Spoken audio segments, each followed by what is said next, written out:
checking the wind right now.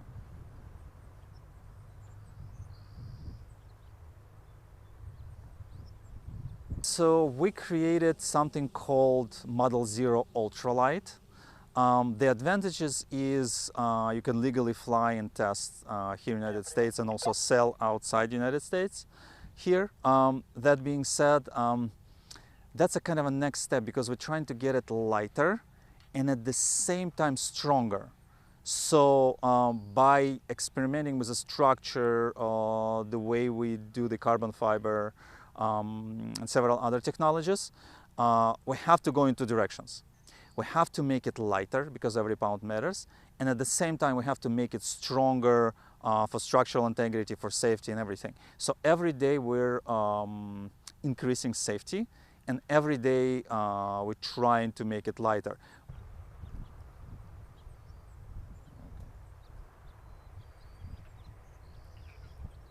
For people who see it for the first time, it's like first you see it in kind of, I don't know, science fiction movies, you read about it, and now you actually see it in person. So that's a wow effect.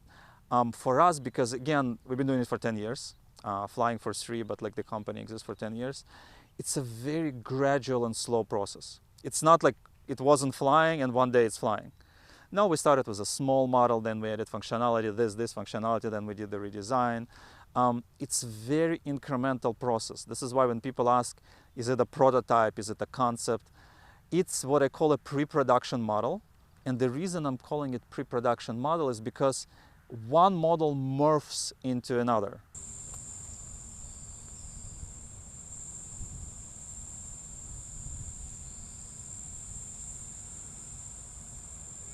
If everything goes right, if we have all the resources which we need, which we have right now, if nothing changes, we plan to start the production of the first one by the end of 25 or beginning 26. So at this point, we're still on target, but it's important to know all the asterisks which I said, because they matter. So like just so people don't say, Jim said the end of 25, yeah, beginning 26, and then it came later. There's a lot of asterisks. We're still a startup. That being said, right now we are on target.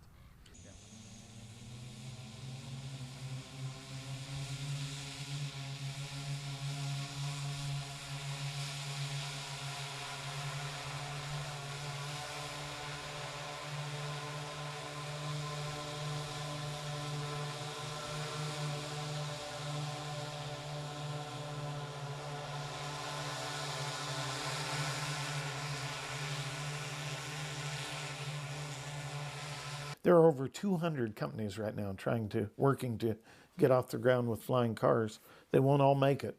But what I think Jim and Alef have been able to do is prove that you can actually have a car that drives on the road and flies in the air. Most of the flying car startups are working with vehicles that will only fly. So they're arguably more like a helicopter because they are vertical takeoff and landing vehicles. As opposed to those that can drive on the highway and fly in the air.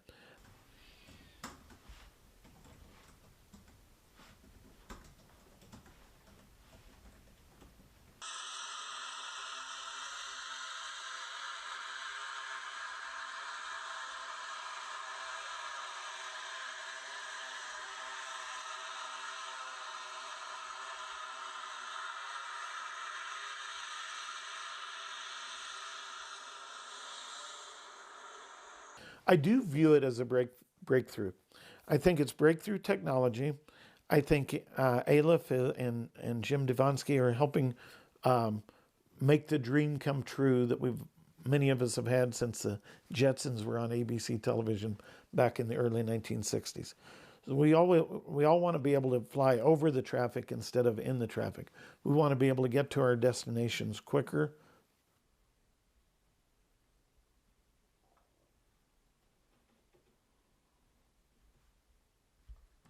But I do think we're getting much closer. And that's because I've seen the technology not just in Alef, but in some of the others where they are flying them. They're on a timeline for service to the air. And we're going to have flying cars available for public use and public consumption within the year or the next 2 to 3 years at the most.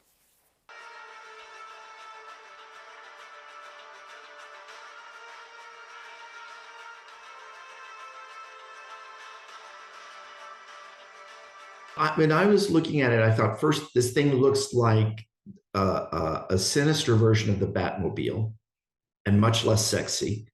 And I was just wondering what's under the hood. Literally, what is under the hood?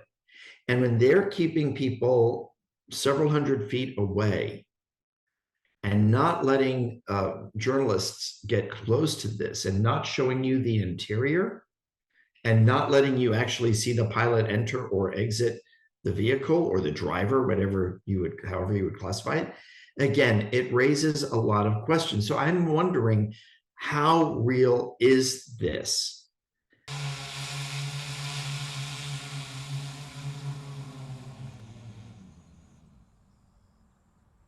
We're good. How high will they be allowed to fly? Will the FAA be involved in managing these air types of flying cars? Will they even be considered aircraft or not? One thing I will also be curious about is the noise. The demo that I have seen from this company, Alef, sounds like a really annoying lawnmower.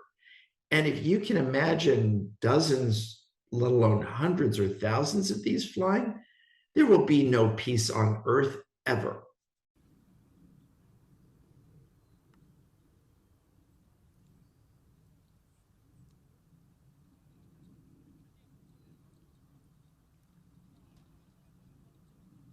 Okay, fine.